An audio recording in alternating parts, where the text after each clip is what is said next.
All right, ladies and gentlemen, we have got some people already logged in to see this, but we are here. This is SiouxperCon's final live panel of the weekend, and boy, do we have a great show for you lined up. Travis, how are you doing today?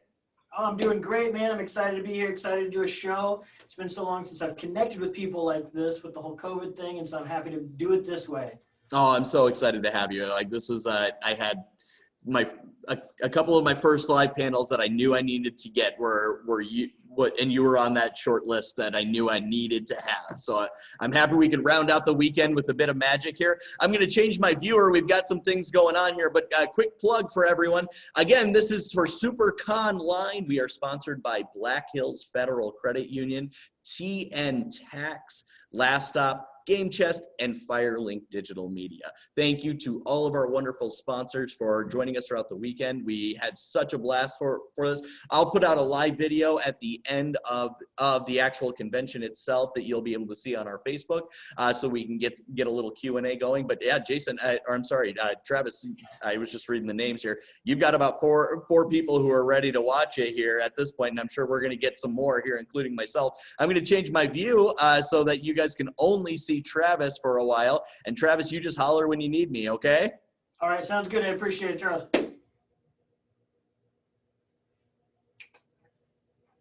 All right, so I'm excited to be here. I'm excited to do some magic for you. First, I got to tell you where I'm coming from. You probably already know this already, but I've actually opened up a magic shop right here with a theater in Sioux Falls, South Dakota, where I'm going to be doing all kinds of shows. And this is a nice little warm up to get ready for the upcoming weekends, because I have shows every Saturday here in the theater. But right now I want to focus on you guys, and I want to just perform some of my favorite tricks along with a couple extras. And some of these are going to be interactive for you guys at home. A little bit later on, I'm going to need you guys to have a pen and paper available. I have a really, really cool prediction that I have planned out for you, and I'm hoping it works, but the only way we're going to find out is if you have something to write with. Odds are you're using your phones right now, and don't leave the video to use your calculator. But actually, get a piece of paper and pencil, because it's going to look really, really cool once this actually plays out at the end. So hang with me. Plus, I'm going to be teaching you guys a trick or two. So let's follow along. Let's have some fun. But first, I want to show you one of my favorite tricks in magic, one of the oldest tricks in magic. And if you've ever been to any of my shows that are a little bit more intimate, smaller crowds, you've probably seen this before. If not, you've heard of it. But it is the famous cups and balls trick. Now, I'm going to stand up for this. It's a little bit easier to handle with the table. So hopefully I don't get chopped off too much at the head, but it looks pretty good. So along with this here, I have 3 little balls and 3 cups, all right there, just like that. Now we need one more thing here to make this extra magical. And of course, that is a magic wand. So here's what we're going to do. The trick is very simple, and believe it or not, this was used to end wars and rivalries and stuff back many, many years ago, where there's different villages and tribes and colonies coming together, where magic was so rare that people thought it was real. The different colonies and armies would actually have a magician or a mage at that time, or a wizard, whatever they wanted to call them, and they would demonstrate their power. And if they believed their power was real and strong enough, the other armies would flee, thinking that they were going to have the power and their abilities and their strength taken from them, and they could not compete against that. So believe it or not, there's actually wizard wars to start before any type of battle, usually. Now, the way this trick works, it's very simple. They would take one ball and place it on top of the cup. They would take the 2 other cups right here, cover it up just like that. They would spin the wand, say some sort of incantation, and the ball would go right through the cup just like that. Over and over, they would continue to do that, cover up that ball. Again, the ball would get covered up right on top. Spin the wand with some sort of incantation, and both balls would then travel through solid copper. The last one here seems a little redundant. You probably are one step ahead of me. You know what's going to happen right there. I cover up the ball just like that. A spin of the wand and some sort of incantation, and all 3 balls travel right through solid. Now, eventually over time, this became something so familiar that people were kind of bored by it. They would challenge the different wizards and the different mages and stuff. And they say, it's too confusing. We can't follow. You're just simply confusing us with your movements. There's too many cups, there's too many balls. So they would challenge them, and eventually they learned some of the secrets. The first one that they would use would actually be a little bit of sleight of hand, where they'd actually take the ball right here, pass the wand over it, and make the ball disappear. Now, of course, that's simple sleight of hand, and I'm going to show you exactly what that is. All I'm doing is taking the ball, and I'm pretending to put it into my hand like that. It never actually went there. It stayed in this hand here. And that secret got out. Now, for those of you who actually like magic and enjoy going to magic shows and even watching magic on YouTube, you probably know this secret. So they would challenge them just a little bit further. They would say, go ahead and take the other two balls and get rid of the one. Let's see what you can do. So they would get rid of one. They would wave the wand and tap. But the ball would still come back over and over again. So they made them get rid of a ball and a cup, leaving just the two. So they would get rid of this one here, and they would have the two just like that. Now the trick would look exactly the same, except they would try to sneak the ball underneath the cup right here by hiding the ball in their hand. And when they do that, they would tip this over and drop the ball underneath, trying to be sneaky.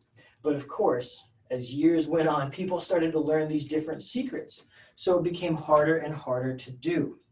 So the idea was try to do this with one ball and one cup. So we'd put the ball away just like that, and we'd be left with the one ball just like this. And of course, you know the idea of hiding the ball in the hand? Then hide the ball in the mouth. They tried to fool people more that way, and that's not the case. They would still have that one ball palmed off. So we'll get rid of that right there. They would then use the wand, but the wand is what created the magic, because that is when the ball would appear back underneath the cup. Now, over and over again, this became more and more confusing because the people thought they had it figured out, and that wasn't the case at all. All it needed was the three cups, just like this, and the magic wand. That is what really created the magic, because see, when they spun it and they would say that incantation, something else would appear completely just like that. There you go. That is the oldest trick in magic. The cups and balls routine would stop wars. I don't know how it was done, but it looked something similar to that. Now, let's get into something here a little bit more enjoyable, something more familiar. I really, really enjoy sleight of hand. I love the card tricks. We're not going to get too much into the interaction just yet. This is just eye candy for you to start to understand how the magic works. So what I need here is a deck of cards, which I have. And don't worry if you can't see them exactly. I'm going to narrate and show you the best that I can of exactly what's going to happen. Now, sleight of hand, not real magic, so I'm going to put the wand away. I don't know what would happen if we were to continue to use that. Right here, I have my deck of cards. And what I'm going to do is go through and I'm going to find my aces. There's the ace of hearts, the ace of clubs. Next up, the ace of diamonds. And of course, that just leaves the ace of spades. All of them will go right there. Now follow along very carefully. I will put 1, 2, 3 cards on top of the first ace. 1, 2, 3 cards on top of the second. 1, 2, 3 on the third. And you guessed it, 1, 2, 3 on the fourth. And I'm going to get rid of the cards completely. I'm just going to use these cards right here. Your job is to follow the ace. Watch very carefully. You can see the ace right here. What I'm going to do is put it right into the middle of the cards just like this, face up. So that way there's no way you are going to lose that card. If I snap just like that, that ace turns into a 10 and the other ace is not even there. Let's try it again.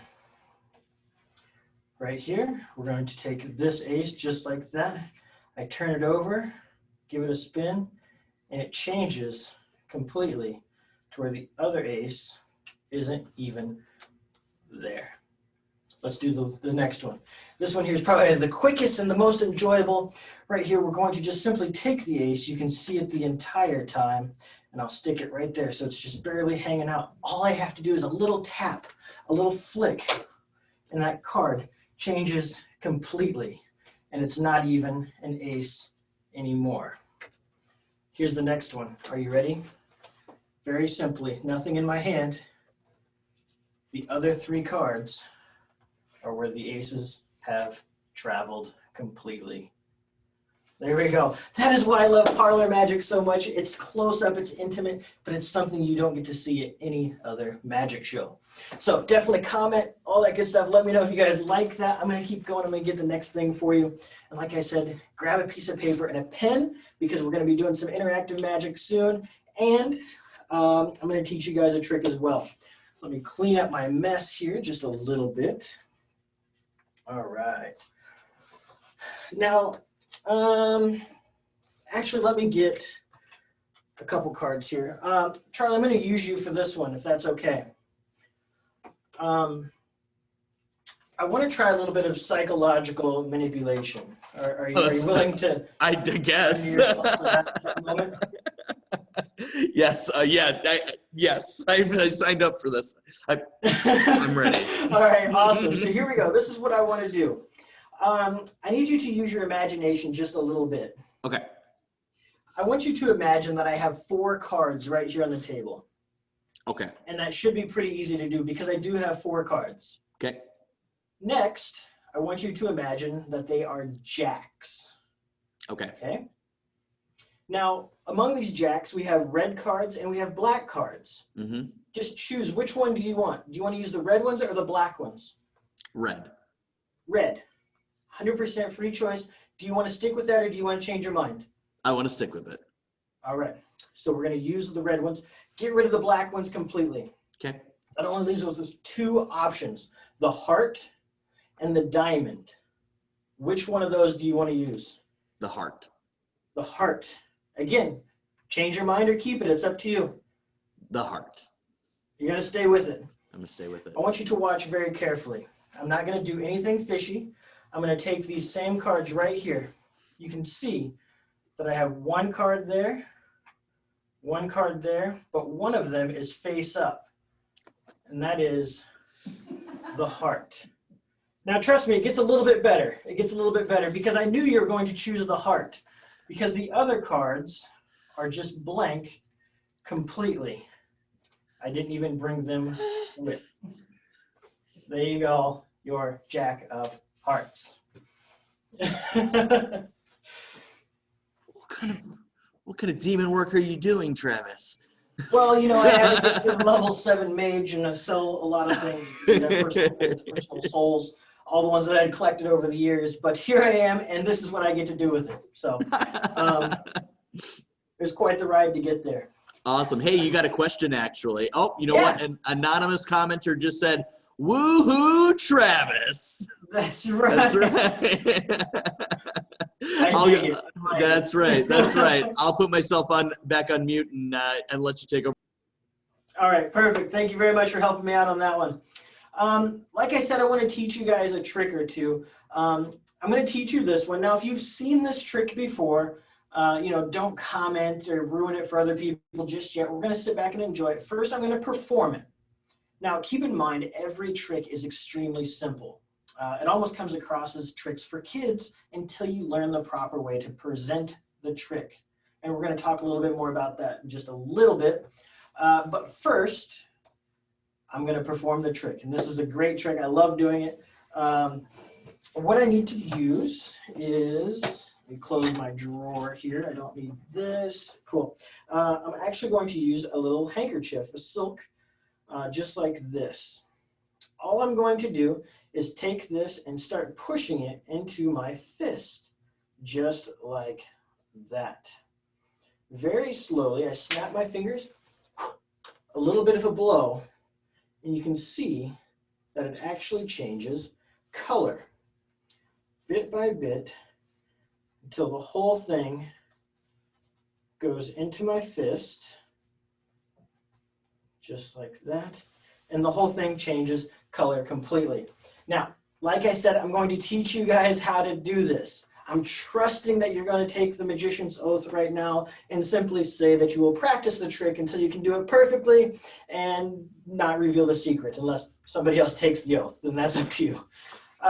So here's the secret, and it's going to seem very, very simple, but I had a second silk, okay? So you need 2.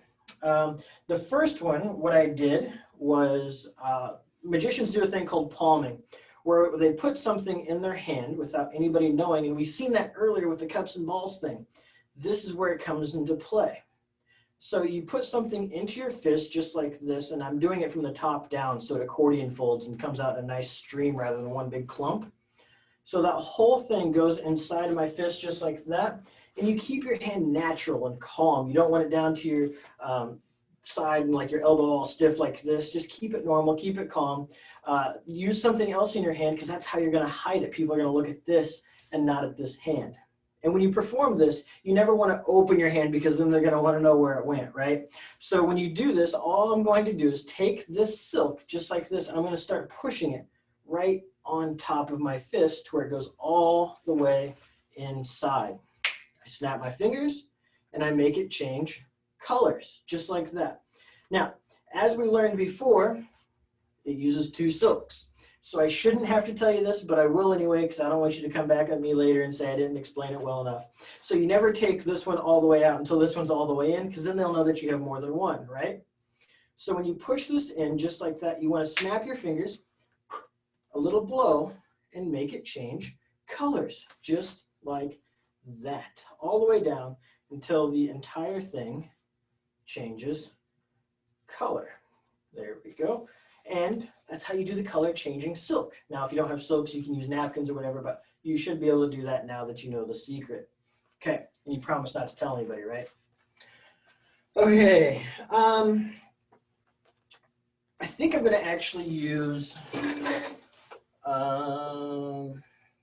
this is really one of my favorite tricks. I know you guys probably know for sure who David Blaine was, or is. He's still alive.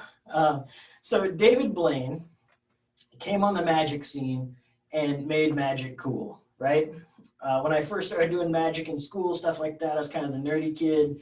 You know, people was like, what are you doing? I'm like, I'm doing magic tricks. Like, oh, later. And then David Blaine came on the scene and everyone's like, dude, show me a magic trick. And I'm like, yes, I will ride his coattails till I die. So of course he did a street magic special. And that was amazing to see because it wasn't like seeing David Copperfield with all these huge illusions and these millions of dollars and beautiful women. Copperfield or David Blaine just used a simple deck of cards and a couple coins and became an amazing, amazing, talented performer, magician, and celebrity. And I don't even know how much he's worth, but regardless, he made me worth something because now magic became cool, and that's why I kept going. One of the tricks that he actually did is he would take a coin, in this case here a quarter, and I'll come a little bit closer so you can see. And what he did, he was put it up to his mouth just like this, and he'd pretend to bite it. So, right here you can see the quarter, just like this.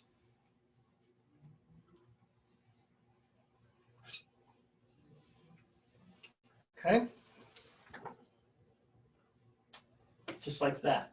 That was an amazing trick that he did on the streets and got millions and millions of views and great reactions. But that wasn't all. He'd take the coin, just like that, and blow it back on to where it became a normal quarter again.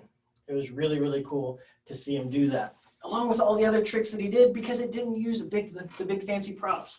So it's something that became possible for me and everybody else across the world that enjoyed doing magic. So that is kind of my big thank you, my public thank you to David Blaine for making me look good. All right. How many of you guys are familiar with a Rubiks Cube, the infamous puzzle, everybody's kryptonite? If you can solve a Rubiks Cube, please comment. Let me know that you can solve a Rubiks Cube because I need to learn the real way to do it, not the magic way. But one of my favorite ways to actually solve a Rubik's Cube here is, let me grab my cube and the bag. Okay, normally I would do this a lot faster, up into the air and stuff like that. I don't have a whole lot of room here to throw. So I'm going to use the bag. You can see the bag inside is empty. Oh, empty. It's just empty. And all I'm going to do is take this mixed up cube right here. I'm going to put it inside of the bag, okay, just like that, until it reaches the bottom Okay, cool, just like that. Now I can look inside and I can see the cube. You can feel the cube just like this. You can see that it's still in there. But the crazy thing is, just like this barehanded, I can reach inside and take out the cube, and it's so, so close to being solved. Now, the secret to doing this is you have to know the algorithm. And so I'm going to teach you this. I'm going to do it virtually here because, like I said, normally I'd throw it up over the head and stuff like that. But all it is just knowing that algorithm. So when I turn it like this, right there, and I did it halfway. So when I turn it like this, you can see where it lines up completely. Okay, so that's the idea of what a solved Rubik's Cube looks like. But I want to do this visually. I want to do it so you guys can actually see what it looks like. Because like I said, if I wanted to take the cube and throw it behind my back or anything like that, basically what I would do it is I'd go from here and I'd chuck it way up over my back just like that. It'd come out and it'd be completely solved. It's not the easiest thing to do on camera, but that's what it would look like. So you guys can follow along at home. Let me do it visually for you guys. This is going to happen very, very fast. So pay attention. All right. So we have my cube just like this. It's pretty well mixed up. Let me see here. If I were to take it, and this is the slow motion part where you can actually see the algorithm. So I know from where the cubes are, I'd have to move this side here, and then this way, and then that way. Now, it's not completely solved, but like I said, watch this very, very closely, okay? Here we go. Watch, this is going to turn just like this, and the whole thing just becomes solved. Super, super visual, super magical, and that's how I solve a Rubik's Cube. It's just a quick snap. Now, play that back and you can watch it again later because you might have missed it. It happened so, so fast. Now, if you guys have a deck of cards, you don't need one now, but if you have a deck of cards, I'm going to teach you another trick, okay? I just grabbed a few cards that I don't mind ruining or anything like that. And like I said, you can use any deck of cards that you want. You can really use any paper or anything that you want. It can be a stack of business cards. If you guys own a business or have business cards, this is an amazing trick to do to get people to remember you. So like I said, I just have a few scrap playing cards here from my shop. The idea is that I'm going to take one of these cards and I'm going to actually tear the card. This is basically kind of a borderline a torn and restored method is what magicians call it. It's basically where you can take a card and when you tear it,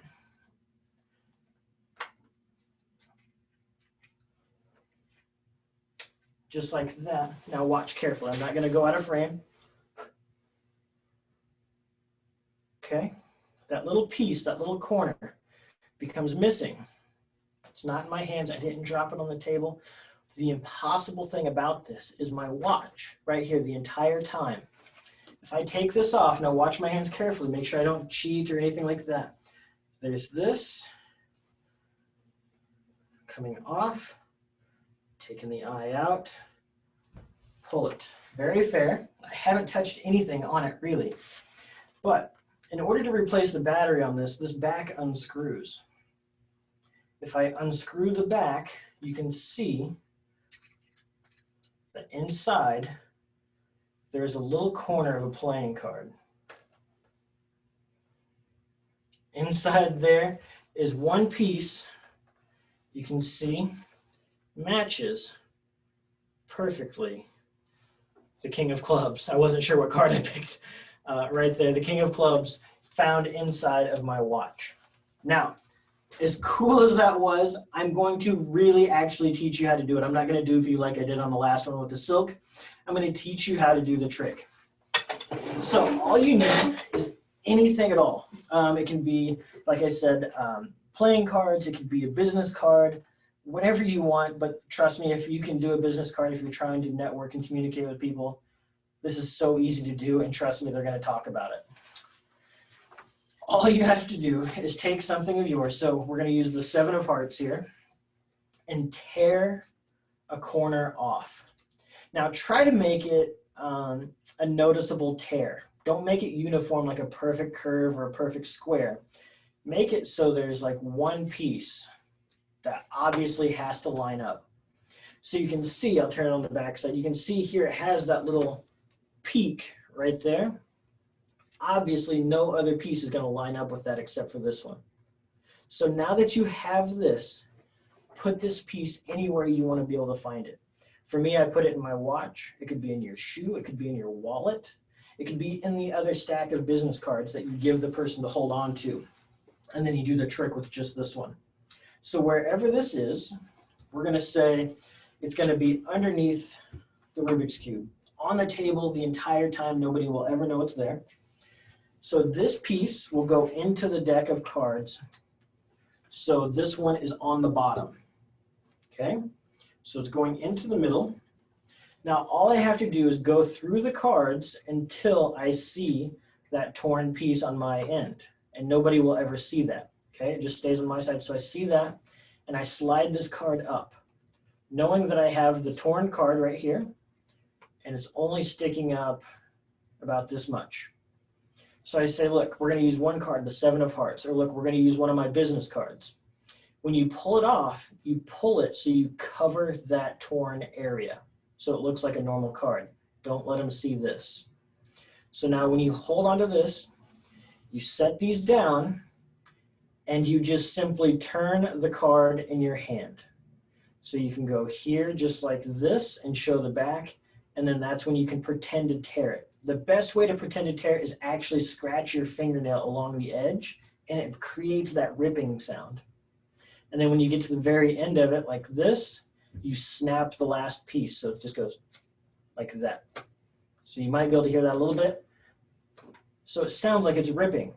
So when you do that, take your time. Give this to somebody to hold on to. Have them stare at this moment. Give it a little blow.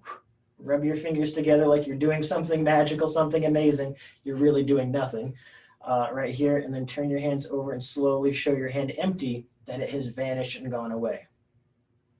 They're like, oh, that's amazing. They think the trick is that you made it disappear. The truth is you made it appear somewhere else impossible. It's a magic teleportation device. And you draw attention to this cube or underneath their glass or their napkin. If you're at a mixer or something like that, and somebody sets their glass down and turns for a second, pick it up, put that piece underneath, show them the trick. They're going to be amazed.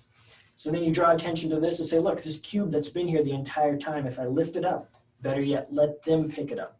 When they pick it up, they're going to see a piece and let them put it together. If I was performing for you live, I would not be holding on to these at all. I would have given them to you to put them together to check on. And trust me, it is a mind blower. Like, people freak out about this trick, and it's so, so simple to do. As is most magic tricks, it just requires a little bit of theater.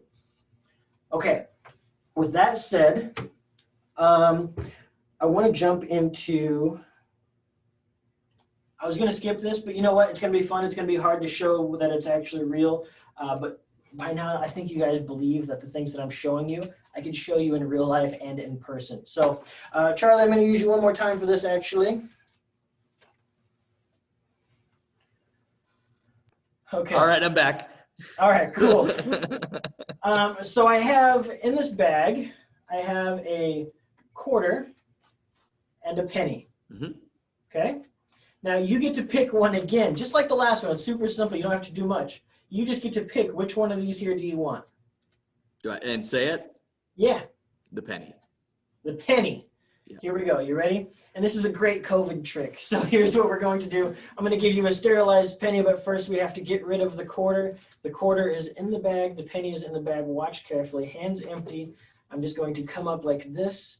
Give it a little pull. The quarter comes through the bag, leaving you with your nice, sterile, COVID-free penny.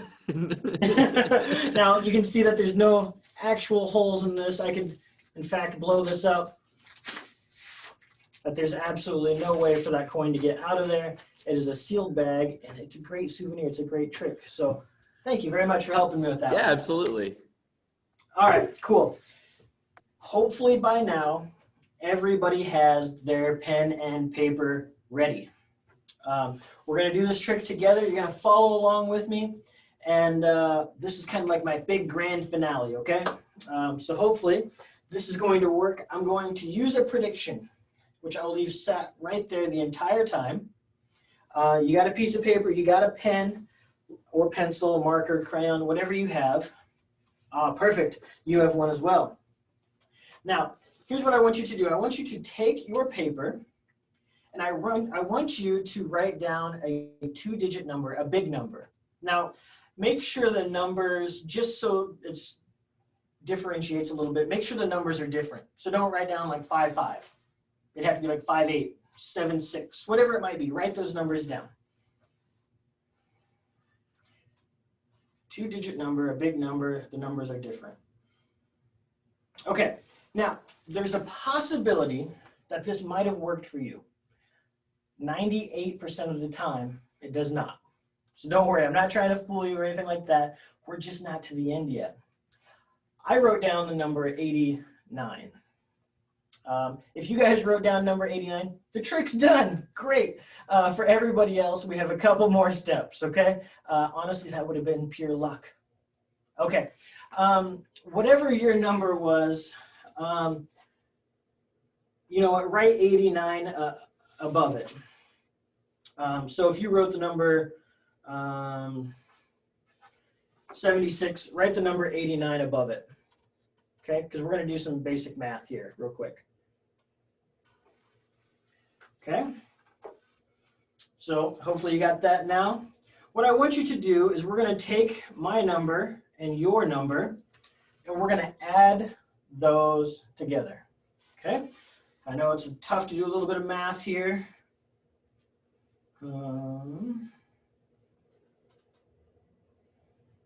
Okay, so at this point, I know 2 things about your number, your new number you just created.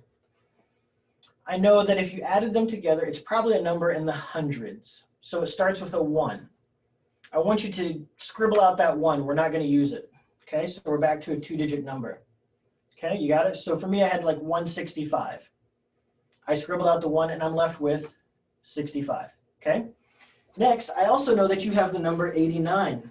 So scribble out the 89. Here we have just created a brand new math problem. I want you to take your 2 numbers that you have, your original number and your new number, and subtract the smallest from the biggest. Okay? So for me, I would subtract this one from this one and get my final number. You might have to flip them around, but subtract the smallest number from the biggest number. And hopefully you have a brand new 2-digit number. All right. Now, at this point, that is the number I want you to have. Okay, I started with my number, we started with your number, we did a little bit of math, we have a new number. This is my prediction. This has been there the entire time. And if this worked for you guys, I really, really need a comment. Let me know if it worked. This is my prediction that hopefully you ended up with the number 11. Yeah, we got one there, number 11. Perfect. All right, awesome. That is my show, guys. Thank you so much. It's always fun doing virtual shows or even live shows. I know I couldn't communicate with you guys very well or hear you guys, but I hope you enjoyed it. If you did, like I said, give it a shout out, give it comments. Let the people at SiouxperCon know that you enjoyed it so that way they can get a little pat on the back for hosting this thing. And one more time, if you want to see a live show and experience this firsthand, every Saturday in October, I'm hosting them live right here at my theater at 41st and Marion Road. Just go to the Spellbound Magic Shop Facebook page, get your ticket. They've sold out for the last 3 years, so make sure you get your ticket soon and pop in and check me out, like experience some magic firsthand here in the store. So thank you guys. Thank you, Charlie, for helping me out. Thank you for hosting. Thank you, SiouxperCon. It's been a blast. Yes, thank you so much, Travis. This has been amazing. You have been a mainstay, a staple for SiouxperCon. We couldn't have done the year 2020 without Travis Nye, you guys. I mean, that's the God's honest truth. He's been such a huge part of our events. Go to Spellbound. And right now there are other things that are going on at Spellbound. That was also where Backlot was staged up. So thank you for letting them do their live show as well over there. But again, this was our last live panel for the evening. Travis, thank you so much for joining us. check out all the interviews. I think right now we're sitting at about 5:05. I think we've got Dan Jurgens coming up. Thank you to our sponsors again, but we will talk to you in another year likely. So thank you very much, everybody. Oh, hold on, Travis, before we do this. Yeah. Yeah. Oh, you got you had 2 other people yell, "I got 11." in the Q&A button. So that's awesome. Nicely done, you guys. All right. Thanks again, Travis. We will talk to you soon. All right. Thank you.